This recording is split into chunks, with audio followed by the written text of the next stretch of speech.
The richest people in the world, what are they doing? It doesn't matter if you're Elon Musk or Warren Buffett or Alex Hormozi. They might have all started off with one business, but they always end up buying companies. Why am I starting everything from zero? I could just buy at 90 and take it to 100. I had employees steal from me. I hired an alcoholic who was supposed to be our driver. I've gone to court maybe 4 times already. If you could have the playbook for how to make $1 billion today, why would you wait for tomorrow to go get it? What's the point of making all the money? We're not gonna blow it.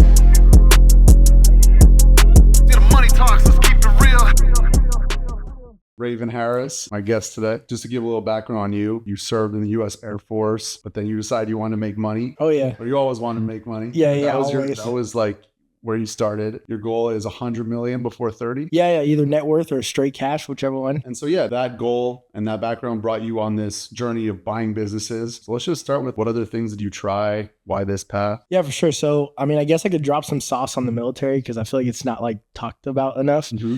Is that like a lot of people feel as though the military is like a last kind of chance place where you just go if you don't have anything else to do and like college doesn't make sense for you.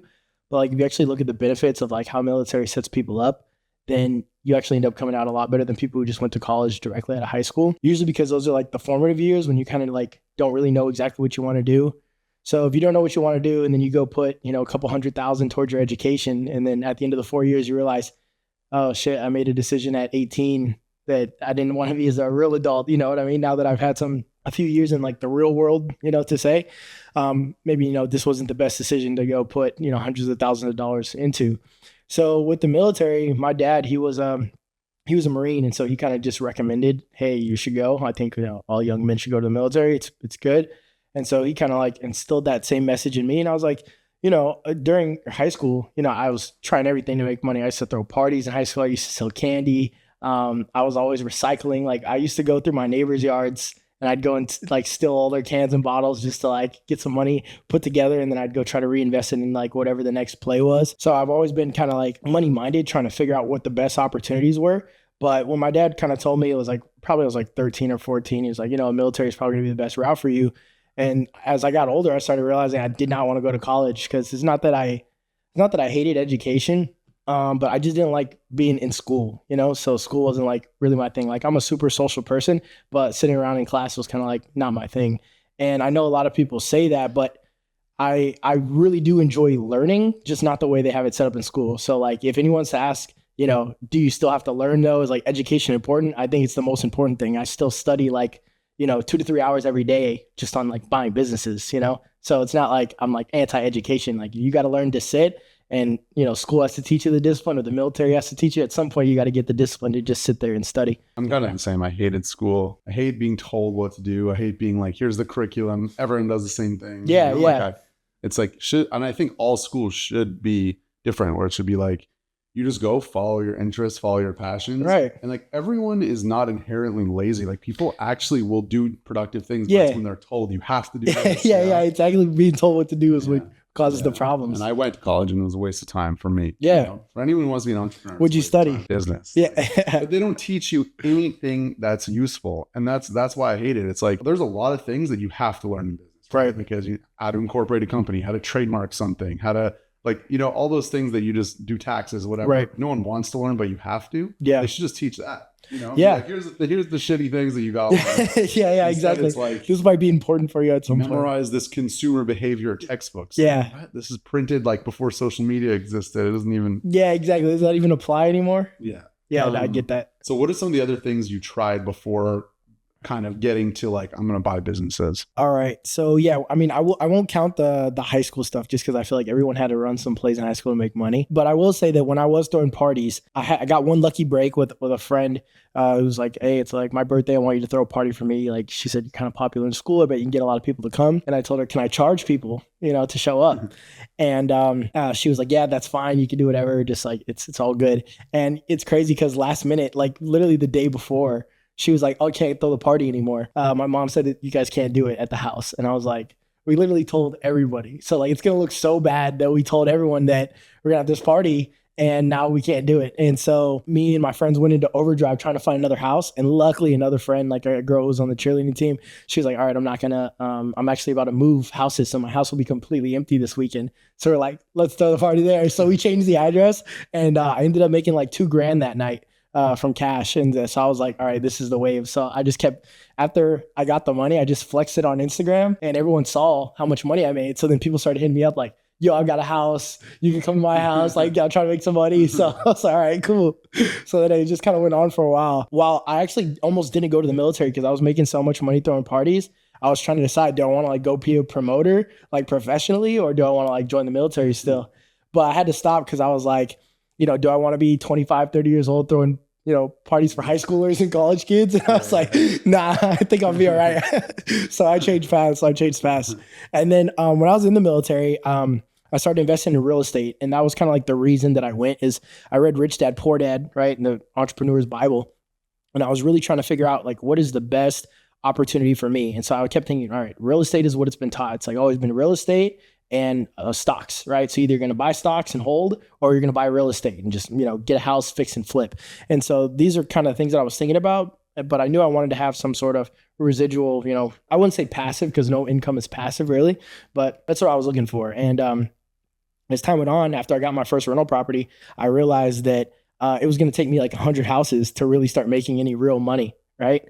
So then I had to look and try to figure out what's a better opportunity for me here because I don't have 100 years to wait. Yeah, you said something to me when we met that was really interesting. You were like, my goal is 100 million.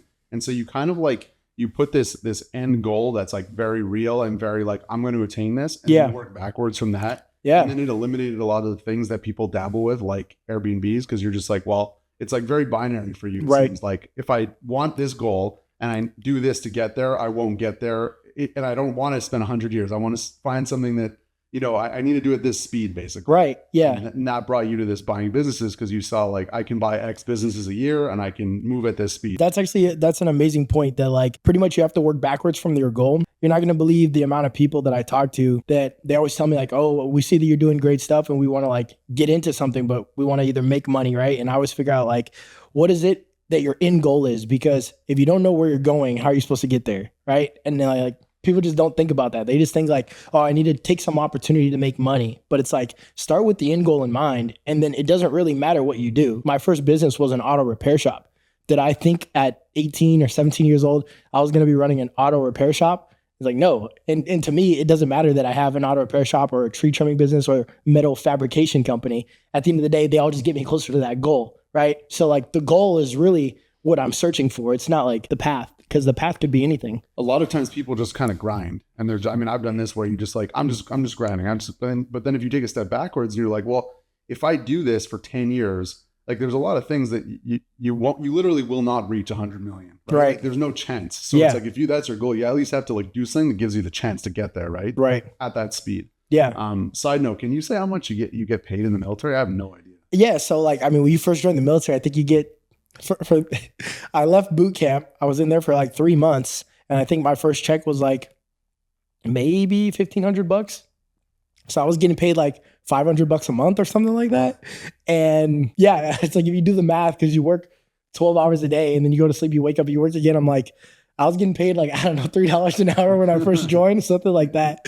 And then after that, you're like, you get like a standard. I think you get paid like 35, maybe 40K a year. So it's like just below the median salary for like the average American. But you do get some benefits such as like your healthcare is completely paid for. Once you get out, your college is paid for, right? So here's the thing. I finessed a system around how I could get into the military and then start making money, right? So I knew that it wasn't that you get paid so much money. It was just I could use the benefits that they gave me plus the time to grow my education and business to get to that next level. So like a lot of people think you go in, you serve, you waste time, and you get out. And that's what a lot of people do. Like 4 years is just gone. And there's a lot of friends who I went in, and when I met them in the military, by the time I got out, they were in the same position as when I had got in, right? It's like, what did you do with the last 4 years? So for me, I was like, my game plan is I'll go in. While you're in, they pay for your education. So you can go to school. It just has to be online because you work, right? So I did online education till I got my associate's degree. And then I was like, all right, cool. And you could even do more classes, but just at the pace I was able to go with how much work I had, I was just like, I'll just get my associates. And then when I get out, they give you 4 years of school paid for, plus they pay for your housing. So basically I was able to finesse a trip to New York and go to school there as well. I ended up dropping out, but the point is, I used all the benefits that the military gave me So not only go to school to get paid to buy a house, because you're able to buy a house with like basically no money down if you go to the military, and a few other resources that the military had just given.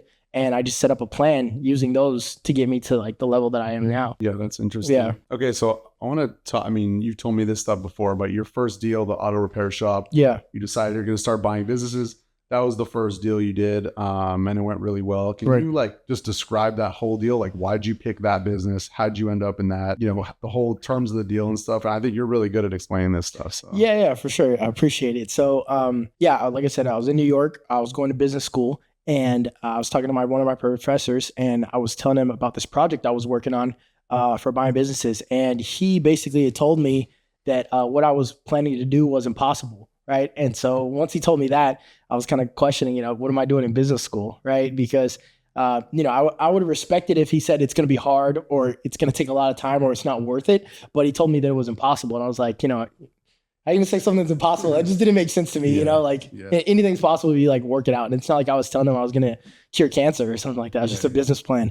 So anyways, that was the day I dropped out of school. And so I finished the rest of the semester in New York, and I just started reading every book I could on buying businesses, right? Because I looked at what is Warren Buffett and the richest people in the world, what are they doing? And it doesn't matter if, you're Elon Musk or Warren Buffett or Alex Hormozy or any of these people who are making money. Yeah, they might have all started off with one business, but they always end up buying companies, right? And so it's like once you get to that level in business, you realize, why am I starting everything from zero, right? I could just buy at 100 or buy at 90 and take it to 100, right? Why would I want to go start from 0 to 1? That's the hardest part. And so you could skip a lot of levels. And so I studied what all the greats were doing.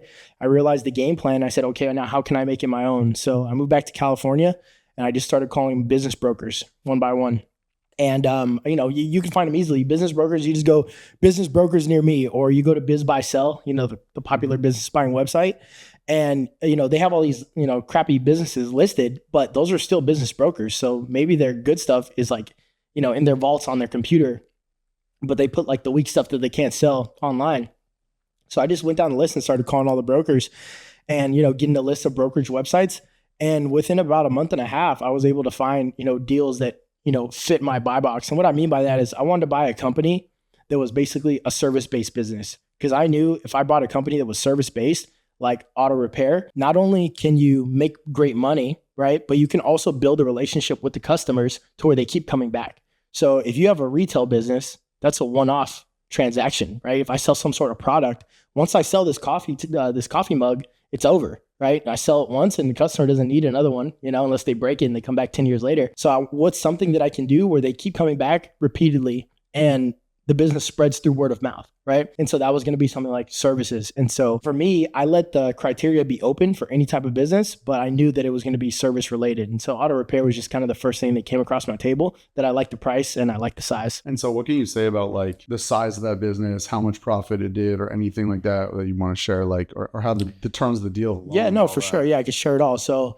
the business was doing about $600,000 a year in EBITDA. Right. And so that's just a fancy term for saying profit, really. But you normalize the profit and loss statements. And so it's doing $600,000 a year. And I knew that the banks would loan up to 4 times that amount. But you don't want to pay 4 times that amount, because what ends up happening is that unless you come in with a really big down payment, you just have so much debt that you need to pay back on the business. It makes margins really tight. And you don't want to necessarily put yourself in a situation where you just have so much debt you need to pay back. And so I was able to find this business and negotiate it for $1.4 million. So that ended up being 2.3 times profit. So for $1.4 million, I got $600,000 a year.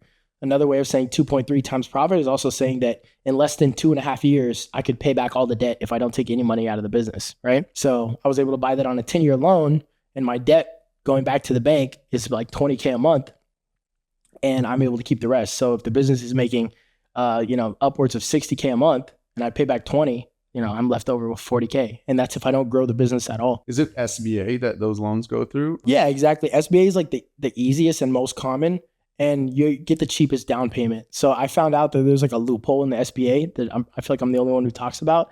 Everyone's like, oh, 10% down SBA. Normally, yeah. So you bought it for 1.4. Yeah. You'd have to come up with 140K of your own money to put exactly down. They loan you the rest. Right. Yep. And then you'd pay it back with the profits of the business. But Yeah. you found something different. Yeah. So I basically found out that you still need 10% down, but it just doesn't have to come from you. Right. And so the banks, they can loan up to 90% of the value. But what they really like to see is that maybe if the seller who owns a business holds, a seller carry note or holds some sort of equity position in the business, then you can allow yourself to reduce your total down payment, because they consider that seller note, which is basically a loan to the seller instead of to the bank.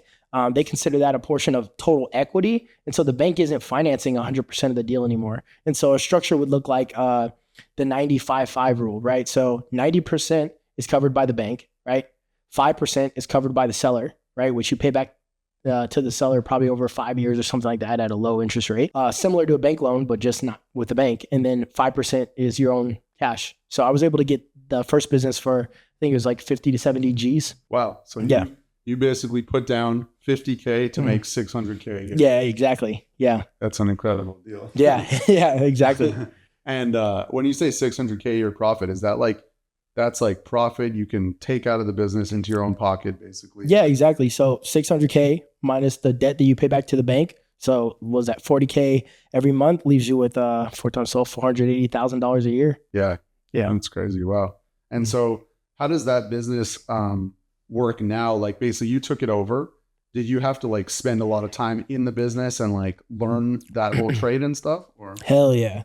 Yeah. So year one, it was like the crucible for all business owners. Like not only did I not know anything about auto repair, but don't let that stop you, because like just because you don't know about an industry, as long as you understand, Warren Buffett talks about is like never invest in something you don't understand.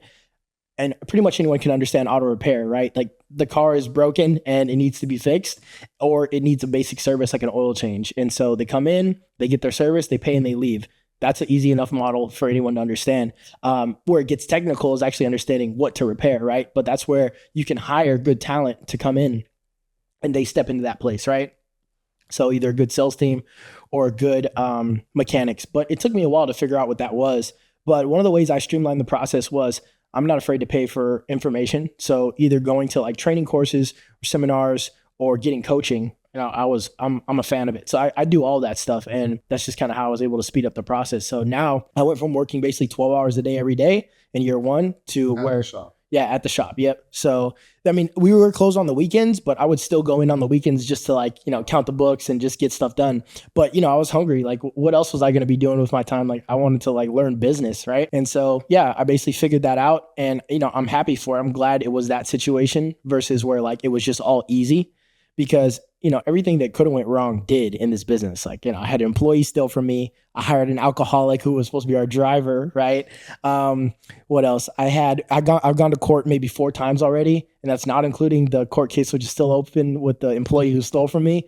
Every time I left the business, it felt like something went wrong. I remember one time I was like, listen, I can't be here Friday. I have to go to New York for business. I'm trying to get some training done. And so I have to go to New York, make sure everything's good. And they're like, all right, no problem, boss. We got you. So I left Friday morning. Right when I land, I get a call from my guys. They're like, yeah, so we totaled the shuttle van.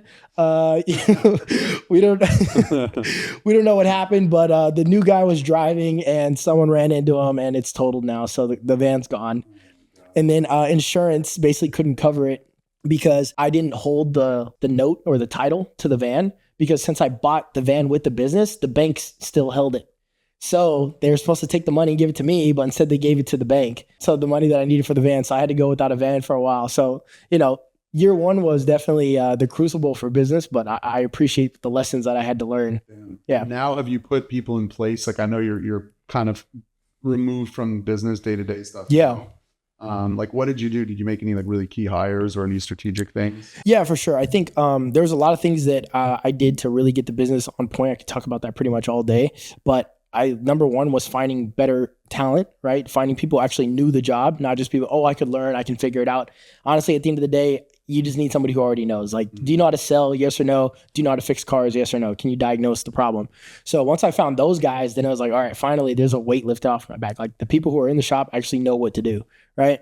So that was the first off. And then the second was just try to figure out the financials, right? So I needed to learn what KPIs in the business I needed to start tracking and measuring, right? The key performance indicators of the company. So that's going to be like the average ticket price and what's my close ratio and things like that. So I'm looking at all of those, and I kind of put like a Excel sheet together to start tracking. And then another thing I did is I set up pay for performance plans for all my guys. So basically, if my employees hit these specific metrics at the end of the month, they get a bonus. So now what happens is our incentives are aligned, because what happens is a lot of times in business, you can get people to want to do something, but if their incentives if you're de-incentivizing people to get work done, you're not going to do it. They're not going to follow through. And so what happens is if you put someone on a basic salary, then they're not incentivized to keep working, because it doesn't matter what they do. As long as they show up, they get paid, right? Mm-hmm. So you want to change that up. You want to give them like maybe a base salary to where they're just comfortable enough. But if you really want to make money, you need to show growth, right? And then you just track the numbers every month. If they hit the numbers, and they get paid handsomely for it. Now, like, you have the one business running, like spitting out money every month. Yeah. What's kind of your next play? Like, I know, are you just looking at a bunch of deals all the time? Would you ever just go try and buy 10 more auto repair shops, or yeah, how do you think about that to kind of go from buying one business to your goal of $100 million mogul with for sure tons of businesses? So that's kind of two questions in one. It's like, one is like, what's the next play, or like, what am I building? And then two is like, what's the end goal to get, how am I going to get to 100 million? Cause sure, one shop making $500,000 plus a year in profit, that's great. It's better than a lot, but is that $100 million opportunity? No. Right. So I'll try to answer both. Right now, what I've done is I put a team together. So I have a full-time assistant. Well, I have two of them, one who runs the auto repair shop full time, and then another one who helps me on my private equity company or my holdco. What they do is they scrub the internet, along with, I have about 5 to 10 interns. They kind of fluctuate. People that I found off LinkedIn who want to learn how to buy businesses. And so these people, I put out an ad and said like, hey, come here if you want to be in private equity, but you don't want to do all the boring paperwork and, not learn anything, interning for other companies, then come try mine out, right? Basically, I put an ad up like that on LinkedIn, and I got like 200 people hit me up like, oh, I want to learn, I'm down or down. So I just had them all apply, and they basically had to send me like a Loom video where they could talk about themselves and why they think they'd be a good fit. And then I just chose the best from there. And they go every week, and they also scrub the internet, and they reach out to brokers, and they call banks, and they find me opportunities on who could finance this deal, what type of financing is being offered, what are the interest rates. And then once we actually find a deal, then they'll go in and they'll start doing market research. Tell me about the industry, tell me about the total addressable market, tell me about the competition, things like that. And so that team is basically in place. It took me a while to build it, but now, there's a CRM for it. There's a system set up where these deals just come in, and more I'm getting to the point where I just log onto my computer. There's a few deals that hit my desk, and I just go through them, and I say, okay, this is probably valued at this price. This is this price. This is this price. And I tell my assistant, write up an offer and send them these prices. This is what I'm willing to pay. And then we just kind of go back and forth negotiating with the sellers. So that's going to allow you to scale the whole thing. So you're not just like buying business two, and then, doing one a year. You want to buy like basically like 4 or 5. Yeah, exactly. Per year. Yep. So one per quarter would kind of be the goal to set me up to like, so this is the second part of that. So basically it's like, all right, how are you going to get to 100 million, right?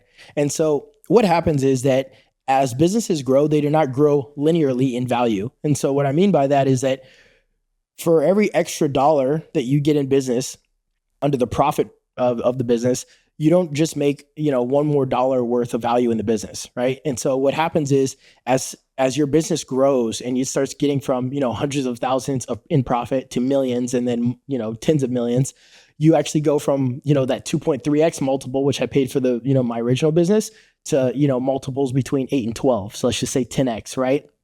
And so that means that once my business is large enough, which is around $10 million a year in profit, they're no longer going to trade in value at 2.3 times. It's going to trade for 10 times, right? So now for every dollar that I add in profit to the business, I don't just get 2.3x, I get 10x, right? So if I'm doing $10 million this year in profit, and I add $1 million to the bottom line from acquiring another company, right? That company that I just acquired for 2.3 times or 3 times profit for maybe 3 million, well, now that's worth $10 million to me. So there's a nice spread on there. And so I can pay above what other people are willing to pay, because just by adding it to my other business as a holdco, it's no longer worth the, that minuscule small number anymore. It's worth, those larger multiples. Mm-hmm. And so that's kind of like the play, is that you get more businesses, you combine them, then you make more. Yeah, you're basically playing the game with the highest leverage that you can. And that's how you think of it. Right. I think you have a really unique view on debt and risk. A lot of people are really scared of debt and risk. Yeah. And we're taught in a lot of ways like debt is really bad. It's bad to go into debt. Why do you think debt is really good? Yeah, for sure. These are great questions, by the way. That's my job. You're doing a good job. So basically most people are afraid of debt because of what everyone is taught as a kid, right? It's like debt is bad.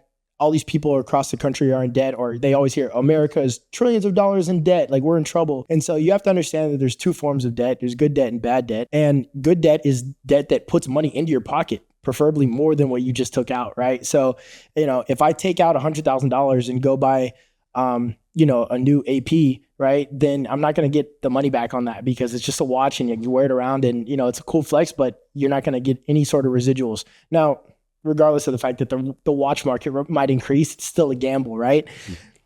Now you take out that same 100,000 and you go buy a business, right? Or you go put in the stock market, you're going to see somewhere between, this is what's great about business versus stock market. Stock market, I could still see a great 10x return, or sorry, not 10x, 10% return on the business or on the money invested. And so put 100,000 in, at the end of the year, I made 10K. That's cool. Now you compare that to buying a business, I put 100,000 in, I get 400,000 out, that's a 4x return. That's a good opportunity, right? And so when you see opportunities like this, it's good to get after them. And you can only do that with debt because in the beginning, you don't have any money. So at the end of the day, even if you don't take bank debt, you're going to have to take other people's money at some point. And so I love taking other people's money. I love using the bank. And, it's just really understanding what truly is the risk of this business. And I like to buy businesses that have maybe a decade of history, right? And great financials. So what risk am I really taking? This business has been around for 10 years and it's just going to go, to zero in year one of me buying it. Well, the chances of that are pretty low. And so I think the statistics were like, if you start a business, it's like a 95% failure rate. But if you buy someone else's business, it's like a 90% success rate. They've already passed that. They've already been in the 5%. Yeah, they found product market fit, right? Yeah. And so you're just taking over what they started. So as long as you're like, don't mess everything up or try to make too many changes too fast without knowing what you're doing, you should be able to take the business to the next level. There's so many mixed messages. I mean, who's the guy, Dave Ramsey, who says never go in any debt? Sure. Ironically, it's good advice for a lot of people. Because it is great advice. They're not going to listen to what you just said. They're going to go take a credit card and max it out and buy bottles or something. Right.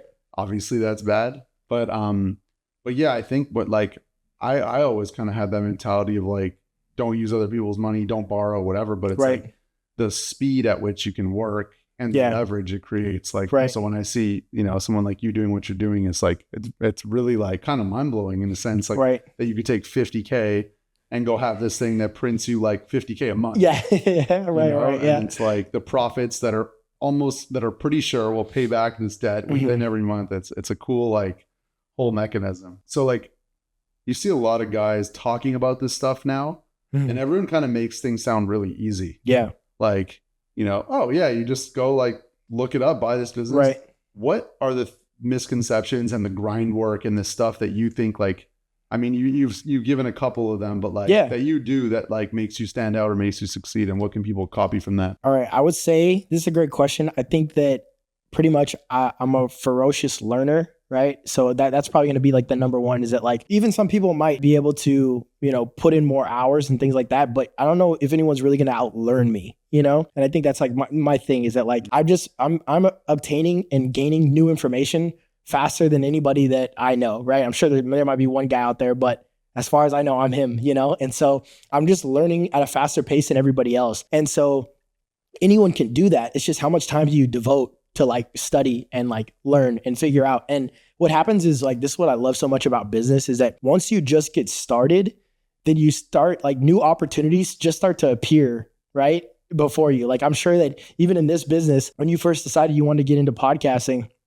you were probably looking around all right, well, we'll see. I don't know what to do yet. I'm going to have to get some equipment, put the team together, we'll figure it out. But then once you get started, then all of a sudden people are probably hitting you up hey, I need to be on a podcast, or we should collab. And you're where are all these opportunities coming from, right? And it's just the fact that you decided to say, yes, I'm going to get after it, then all these doors open up. And so it's the same way in business, and the same way with education is as you learn, you find new ways to learn more, right? And so in the beginning, I was just reading books, and then I found out about coaching, and then I found out about masterminds, and then I found about that, if someone who knows, even if they know the answer to one question that I have, if that question, like if I do the math, if I'm able to answer some big question and it's going to save me $5,000 or $10,000 every year, I'll pay the guy $5,000 for, a 15-minute conversation. Like, why would you not? Because if it's holding you from getting to that next level, it's like, just pay the money. Like, I'm not afraid to do whatever it takes. I fly to Alaska, not too long ago, just to get some information on how to run a shop better. So,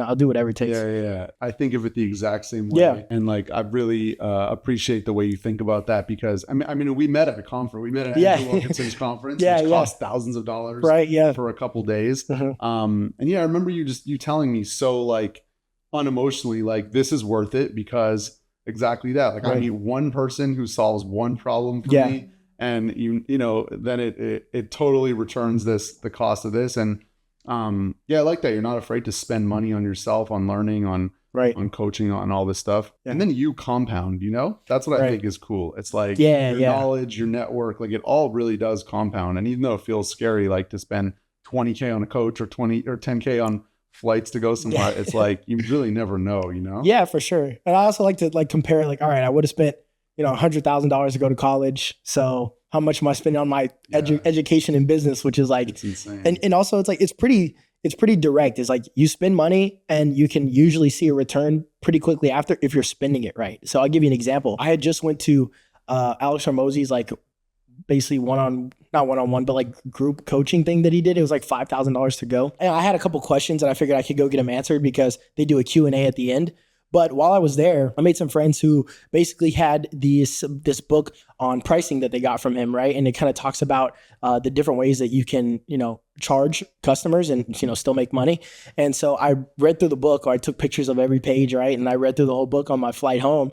And in there, it said something about how you can charge, if you ever offer any guarantee or warranty, you can charge your customer for that. And in the auto repair shop industry, basically everybody always has like a 1-year warranty. But in my shop, to stand out, I offered a 3-year warranty. And so I realized, I was like, you know what? I should be charging for this, right? And so literally, I think that weekend, I hopped online, made some changes in my, shop management system. And I called my service advisors, my sales guys, and I was like, hey, we're going to sell the warranty from now on. It's going to be like, an extra 10% on the total price. And they're like, all right, well, we'll see if it works out. We don't know. And so, we tried it out that week. They're like, okay, it needs a little bit of tweaking in the messaging. And by the end of the second week, they're like, yeah, this thing works. Like basically no customer is telling us no. And so like, because of that one tweak, I make like another $5,000 to $10,000 every month, just straight to the bottom line, pure profit, right? Because there's no cost of goods in selling a warranty, right? And so for a $5,000 trip to Vegas, right, I get another $5,000 to $10,000 every single month. So like, if that doesn't show you the power of information and taking action, of course, because I could have also got the information and not done anything with it, right? So that's really cool.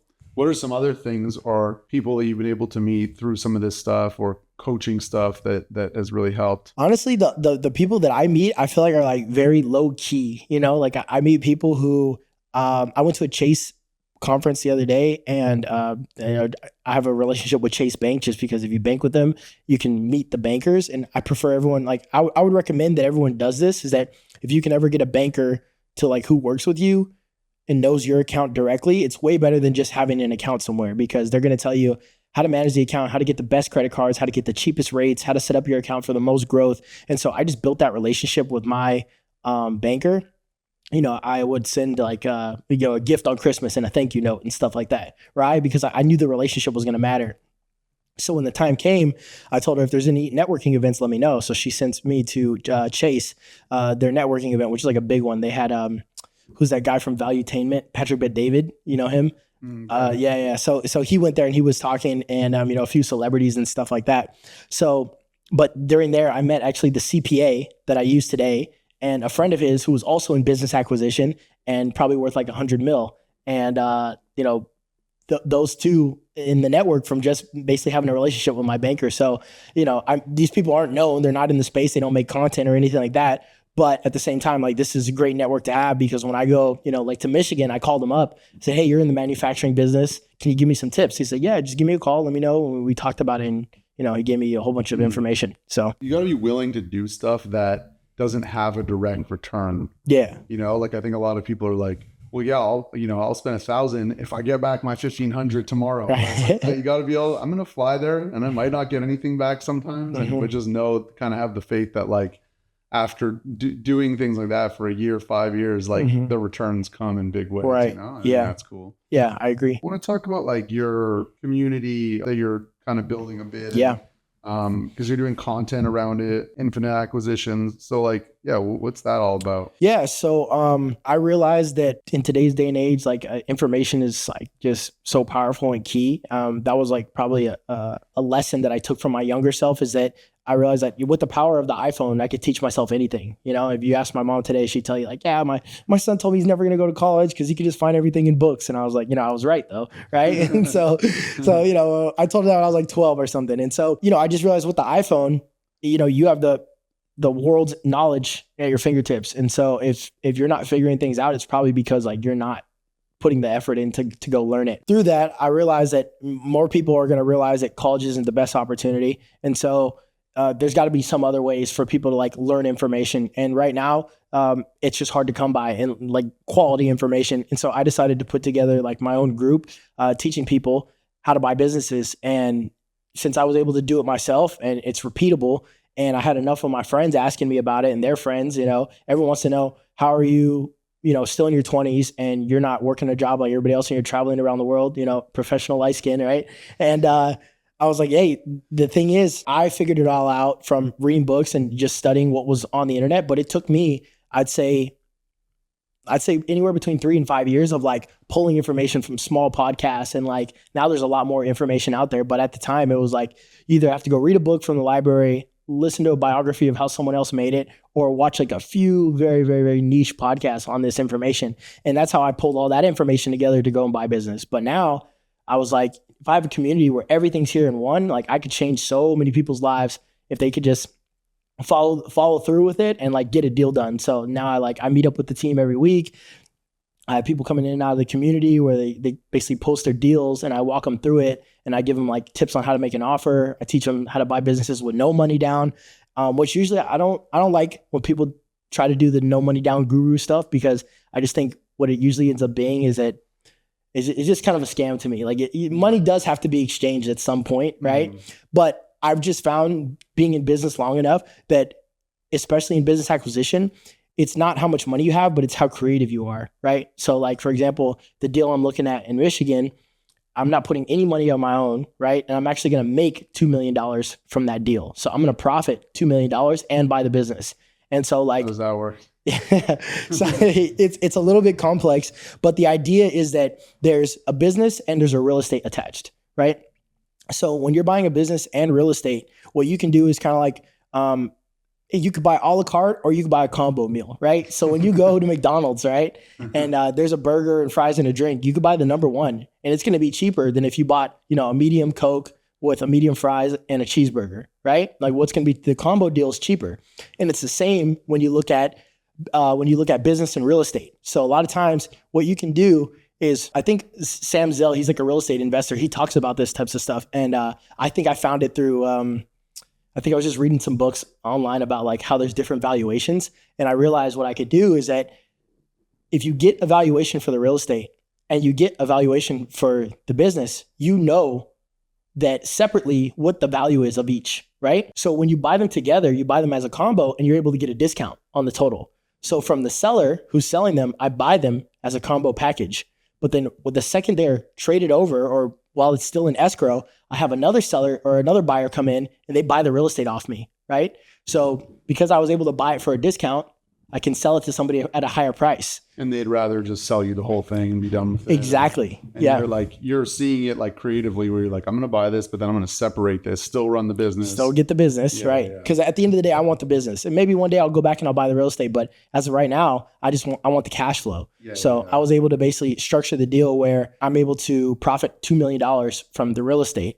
And then I get the business. And then, so 2 million profit and then cash flow. Sounds like a pretty good deal. Yeah, exactly. The people that you're mentoring or in the community, like, are there any success stories? Yeah. So I think, well, right now I'm only like a month old, so I'm just like right now getting into the thick of it. Yeah. But pretty much all of my friends, like my closest friends, they've seen what I've been able to do, and so they're pretty hungry about getting it done as well. And so just within a month, I've already been over a few of their deals, and 2 of them already put a business under contract, which is like their LOI. So it doesn't take long to find these things. So within the month. Yeah, and you think anyone with zero experience, $0 can just like start and go buy a business today, right? Yeah, exactly. So it doesn't take any experience at all, but it does take the education. So like get your education right.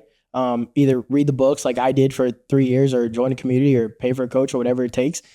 And the reason I say that is you just want speed. Like you don't want to wait 20 years to get the information. Like if you could have the playbook for how to make $1 billion today, then like, why would you wait for tomorrow to go get it? Right. Yeah. So someone else has done what you want to do. Exactly. Yeah. You just might have to pay for that. Right. If you don't pay for it up front, then you're paying in time. Yeah. You're paying in time. 100%. So, yeah. It's a good like shift, you know? Yeah. I used to try and do everything myself. And then like over time, I'm like, you want to move faster. Like, like what you said, to get your goal, you got to move faster. You got to pay for things. And I realized that about like my auto repair shop too. I was like, all right, if I don't have a coach, I'm going to like spin wheels for years trying to figure out what's the best way to run this shop. When there's this guy who's been running auto repair shops for 30 years, and I could just get his information in like, a couple months, and he could just teach me everything he knows. Like what sounds like the better deal here? You know what I mean? So what would you say the first steps are? Like, what are you telling your friends who are going and starting on this journey? Is it just go biz, buy, sell, go on these sites and just like... Yeah, I found my first deal from reaching out to brokers and reaching out to the local brokerage websites. So each broker probably works for some brokerage firm, right? So like, let's just say ABC Brokers. And so ABC Brokers, maybe they only deal in Southern California. All right, cool. So then I'll go to their website and I'll see all the deals they have listed that aren't on Biz Buy Sell, because they want to keep them, on their business website. They don't want to pay Biz Buy Sell or whatever. And so you reach out to them, and after a while of talking to enough brokers, you've seen all the deals that they have. And there's also opportunity for off-market deals, but I just say what's more important than getting the cheapest deal or the best deal is just like finding a deal in general, right? Because maybe you overpay a little bit, right, in the beginning to get a deal done. But think about it like this. Let's say that you bought a business for 3.5 times multiple, but you wanted to negotiate it down to 3, right? And because the business was, let's say it's $100,000 in profit, and you bought it, you're going to buy it for $350,000, right? That's a 3.5 times multiple. Well, maybe you say this is only worth to me a 3x, so I only want to pay $300,000 for the business, right? Just keep the number simple. Well, what ends up happening is that you have to understand is that 0.5x, that 3.5x that you're going to pay for the business, what that really represents is 6 months, right? Right? That represents 6 months of profit. So let's say you lose that deal because you just couldn't come to terms on the 3x versus 3.5x. So you just wasted 6 months trying to put a deal together and then lost out on a deal that you liked just because you wanted 6 months of extra profit. So it would have just been better if you bought the deal, owned it, and then held it for another 6 months, and you pay yourself back anyways. Damn, that's an amazing way to look at it. Yeah. So it's like, that's gonna stick in my brain, because I've done a lot of things where it's like, you're waiting for that extra little, I need this little extra thing. Yeah, right. Yeah, it's a good point. Yeah. Like, how much time? Energy trying to get that extra thing. Yeah, that's smart. What are some like tools, software, gear, like something that you use to run your life? Right now, I think to run my life is probably Notion, right? And I have like a Notion for each of my businesses. It's like mandatory at this point. I use Notion as like a brain dump homepage for like all things business. So when I either acquire a new company or if a company I already have, I'll create like a homepage where it has like all the employee information, all the suppliers, all the customers, all the contracts, everything I can need related to the business, the insurance, whatever. It's all right there on one page. So I like Notion for that. And then I realized I could take Notion, I could apply it to my own life, my personal. So now I use Notion for like, what are my goals? What are my dreams? What do I want to accomplish this year? Like, what are things that I just want to have that are nice to have, right? I want to buy a surfboard and a paintball gun this year. All right, put on my wish list. And like, it's all now in one place where I can find like everything that's in my brain, right? I think YouTubers talk about it. They call it like the second brain, right? Yeah. So like, that's what it is. Like, it's just like another place for me to store information that I want to get to at some point, but not today, right? I have a friend who takes that to a whole other level. Yeah. He has like literally like every person that he meets, he logs, and then he puts like what category of friend that they're in. And it's like the number one, they're like really close. That's number cool. two is I would us. do that. I would do that. Yeah. And then it's like he'll have someone that's like they're in number 4 because we just met. But they have potential to be number 2. This person's number 4 and they're going to stay in number 4. Yeah, for and he sure. logs all that every like fight with a girlfriend or something, log, and like then you can come back to like pros and cons. It's like logging everything. I mean, what's cool with all that stuff is now with AI, you can like the more information you give AI, the more it gives you back. So I mean, people at that conference were talking about it, and I started trying it out a little bit where you just journal or voice note, and then you can ask AI like, you know, about yourself basically. That's pretty cool. Yeah, that's true. That's true. Have you started using any AI stuff? I mean, on Notion it has them, but I'm still a little hesitant on the AI. Like I do want to use it for some of my businesses going forward. I think what looks promising to me is the AI agents where they can like do tasks for you that are repetitive. That's the ones I'm like really keeping my eye out for. So you know, hopefully my assistants can find a way to keep a job once it drops. I mean, but I haven't like really learned it. I need to like sit down because it's like probably so many things that we're doing today. Right. Just as how people were like on Excel with a calculator separate, and you know, you could just drag the profit column and do it. And like, exactly. Yeah, I watched my dad on Excel and I'm like, you know, you could just drag that down. You don't have to calculate each line. He's like, no way. And this is like the next level where it's like, you know, you could just have an agent like teach all these things, email all these people. Right. It's gonna be crazy. What's something you do that's in life that's weird? That would be weird to most people. That's a good one. I'd have to really think. I feel like I do a lot of weird stuff. Like I try to like lean into my weirdness, you know what I mean? Like as best as possible. Like I feel like right now my life's kind of boring because I'm just like, I wake up, I do business, I go to sleep, I wake up, I do business. But like my plans in the future for being weird are going to like top out. Like no one's going to like out weird me. You know what I mean? Like I decided when I get older, I want to have like a ton of kids, like Elon Musk level ton of kids, right? Like 5, 10 kids or whatever. But I'm not going to let them dress themselves. I'm going to dress them. And I'm going to have them all wear jumpsuits, like one color. Like today's jumpsuit black day. And when you see me walking around, like I'm going to be fitted. Like I just love fashion. But my kids are going to look like little prison guards. Like they're just going to go wherever. And they have one, because I'm like, think about it. As a kid, you don't care how you dress, right? Like who cares what you're wearing? Like, yeah, maybe I'll let them have the Spider-Man shoes. But like besides that, they're wearing the same fit. They don't care. And then 2, the jumpsuit is like practical, right? It's like covers the whole body. They could like mess it up, put holes in it, crawl around. Like it's just a kid-friendly fit. And so like when I get rich and I'm driving around, people are going to know me as like that guy who's like super weird with the kids who all wear the same exact like jumpsuit every day. And like, That's funny. Yeah. So you have big money goals. What are things that you love to spend money on or you really want to do? Like, is there a private jet you want to own or something? Like what for you what's it about? Oh man. Well, what's it about and what am I going to spend the money on are 2 completely different things, right? So like what's it about for me is like, I just feel like me as a human, I want to like maximize my full potential, right? So like at the end of the day, I want to say at the end when my time is up that like I went all in and I did everything that I could and I don't want to have any regrets about it. Like I pushed myself to the max. Like when I die, I'm like, I did it all. There was nothing left I could have done, right? That's what I want to say, you know? And then as far as like blowing the cash, you know, I always think about like Warren Buffett. It's like, he's 1 trillion years old and he never spends any of his money and he still eats McDonald's and drives an old ass car. And I'm like, all right.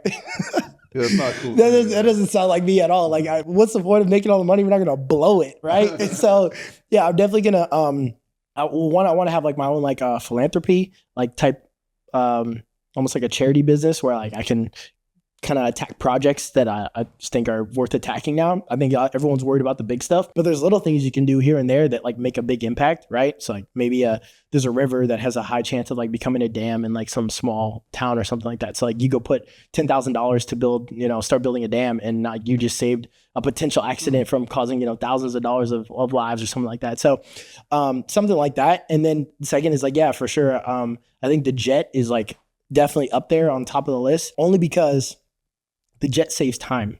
The jet is like, you know what I mean? Like if you really want to get around the world and see some stuff, you need to do it fast. And I'm all about speed. So the jet is like probably when I'm like 32, I'll have one. It's on the list. That. I see where it's at. And the thing is the jet is one of those, like people always say like, oh, your money doesn't change your life from like whatever, making, a few $100K a year to having like 20 million. There's no difference. Like a lot of people say that. Yeah. But I think whatever that number is where you can fly private or have a jet. Yeah. I think it's kind of worth it. Right. I think I won't let anyone convince me it's not. All right. I don't know yet. Right. Exactly. I don't know anything about flying private, but like I've flown private one time and I just experienced it. I'm like, this is good value. Right. Yeah. And I know, you know, like, for example, I don't think first class is good value. I think it's whatever. Especially at LAX, right? Yeah. You're still waiting like still an waiting. Asshole. You know, like go 2 hours early. You got to get patted down in security. Like, to sit in a more comfortable chair for 5x the price, I think terrible value. Yeah, I agree. Flying private, which is, let's say, 10 or 20x the price, it's a whole other thing. It's like time travel. Yeah, exactly. And so, yeah, I mean, that's my take on it. But I agree. What do you think the biggest mistake people make trying to get into business, starting or buying? I think it's not really the mistakes of what they do. It's really the mistakes of what they don't do, right? I think those are the biggest mistakes when I look at people. It's like you had the information, you had the time, you had the ability, and you didn't do anything with it. That's pretty much it. That's everybody. It's like the non-action takers, because there's a million different opportunities and plays and stuff like that. And I'll even for myself, I tried so many different things, and I'm sure any one of them would have made sense if I would have stuck with it, right?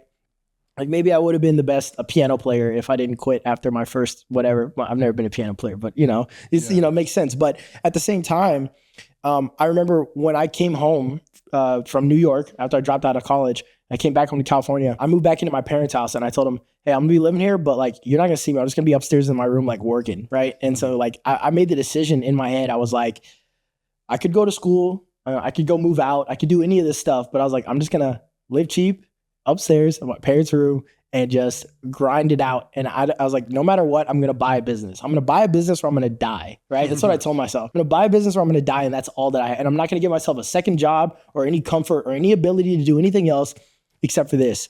And so because I made that decision in my mind, I feel like that's what actually helped me do it. Like if I would have just said like, yeah, I'll try to get around to it, then it would have just been like every other play, right? But because I told myself I'm going to buy a business or I'm going to die, then I was able to like see it as like what it really was. Like it was like a life-changing opportunity that needed to happen. And so I needed to like step out into it. If you had $1 billion right now, well, how would your life change? What would you do with your time? Just like pretend 1 billion in the bank. I would just spend all my time like just building better relationships, like and like helping people. Like you wouldn't do the business thing anymore. No, I wouldn't, because the business is just a means to an end for me. Like I like business. I like building stuff. Maybe I would have like some creative endeavors, like some artistic project, but maybe put out an album or something like that. But like at the end of the day, how many people are going to be at your funeral, right? Like that's like what I'm not going to be there for it, but I hope there's a lot, and I hope they can all say something about like, the effort that I put in to try to like change as many lives as possible. And so like, if at the end of the day, your funeral's empty, then like, what did you live for? What did you do? And so, our time here is limited. And I think that's what helps me focus on like the speed of the game, because like, I don't know if I'll be here tomorrow. So like, I got to do as much as I can today, So what about the opposite? Let's say whatever you did, you would only get paid $20,000 a year, or like $40,000 a year, whatever that number But I could do whatever. But yeah, you could say I'm going to be a rapper. You could say I'm going to continue doing business, but no matter what it is, you're not making more money. So for sure. I think it'd probably be like a clothing brand, which I'm actually working on. So like, I've always been like artistic. And so not to be confused with autistic, but the thing is, when I was young, I just really got into fashion like in high school. And so one of the things I wanted to make a lot of money for is that like I wanted to like put out clothes and like art that I just thought were cool, regardless if it sells or not. Yeah. So if I could like have a job where money didn't matter and I could just put out like a lot of art and like people picked it up or whatever, even if it made 20K, I would do that. So I'm actually working on that. I'm just like, there was like a choice in my life. Like, all right, do you want to make a lot of money and then do whatever you want? Or do you want to do whatever you want and then make a lot of money? You know what I mean? So I was like, well, I feel like I can make a lot of money faster than I can like do whatever I want and then make a lot of money. Right. Yeah. Cause it's like being like artistic or like musical, like you're kind of taking a gamble against the market. And I feel like the odds are less. Like, can you control the odds of like, do people really love your fashion and your music as much as you can control, like, do you know how to do business? And I was like, I feel like I can control making money a lot more than I can control like, if they ever put me like, choose me to be the next Avengers, I'm the exact same. Like, I'm like more of an artist, like more of the creative artist side, but it's the same thing. It's like, would you rather just like make money, be successful, and then you can do that stuff with no pressure? And you're just doing it for the art, right? Like stress trying to, how do I make this work and sell Right. t-shirts? Yeah, yeah, exactly. That makes sense. Yeah, and then do you even like it anymore after that? Or it's like a business? Yeah, exactly. Like I have to sell 20 t-shirts or this drop failed. Yeah. And, you know? Although it's really hard to separate when you have a business brain and you're like, yeah, I'm going to like work on this music or clothing. It's like, it's hard to not be like, how do I get as many people as possible to listen to this music? Or like, how do I market this? And not just be like, I'm going to put it out because it's art. It's hard to separate it, you know? But that, honestly, that never goes away no matter what. Like if I go to a restaurant and I'm like looking around and I see they're overstaffed, I'm like, they need to remanage this. Like I'm counting all these empty tables. They got like 6 waiters standing in the corner. Like who's running this place, you know? I'm doing the calculations. All right, $20 a plate times 12 plates, you know? Like I know what this place brings in. There should not be this many staff here. If you could go back 5 or 10 years, like what would you tell yourself? What are the biggest lessons you've learned? I don't know. Biggest is a big question. Like what is it? Like what has stood out to me like the longest is like understanding unique selling proposition, right? Like what makes a business valuable? Like why would somebody choose your business over someone else's?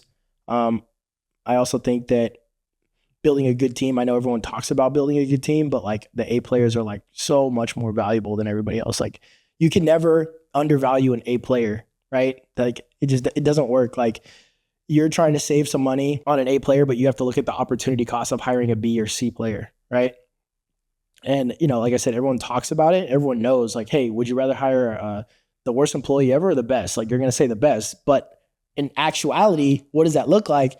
Well, it looks like you taking time to find out what does the best look like and then spending all your time setting up a system where the best want to come work for you. And if you really want to have a lot of change, a lot of impact, you got to attract the best nonstop consistently for a long time. And that's pretty much it. And also think bigger. Like when I was young, I thought $10,000 a month was going to be my like freedom number, right? And as I got older, I was like $10K a month. Like I could barely survive off that in LA, right? And it's not that I got more greedy over time, but I started to believe in what I could achieve more. And I think that's the difference that everyone like, oh, everyone's always chasing all this money. Like what happens is you get into the game, you make money, then you get more and more greedy and you just like keep raising the number until you're happy. I'm sure there are people like that, but when I like in actuality, how I've seen is that most people who get good at business realize they were just setting the bar too low. They sold themselves short. They said 100 million was their goal, but they realized they could have done billions and billions. And so they kept going because they had the capacity to, not because they got like more money hungry. And I'm sure, like I said, there's people out there, but for me, it's just like, as I've gotten better at business, I'm like, I have the information to be worth 100 million now, right? So if I'm not worth 100 million, like to me, that's just like, I just haven't made the right choices or I haven't put in enough effort, right? To make it happen. It's not that it wasn't in the books for me to reach. Yeah. Another thing about conferences, coaching, meeting people, it breaks your frame. Yeah. If you only have friends that, you know, make 80K a year, then that's your bar. Then you're like, okay, if my business I can go make 80K in my business, then great. But if then you meet someone who makes 800K, then you go like, whoa, wait, what? I can do that. Yeah. And then you meet someone who makes 80 million. And then you go, whoa. And then you always see like, wait, this guy's just like me. You know what I mean? Exactly. That's the craziest thing. You meet somebody, you're like, all right, so how'd you do it? You know what? Just hired a good team, you know, found good product market fit, you know, it was a good offer and I just didn't give up. I'm like, that's it? Like, what's the secret sauce, billionaire? Yeah. And so, I get you. Really appreciate you coming on. Yeah, for sure, bro. Thanks for having me.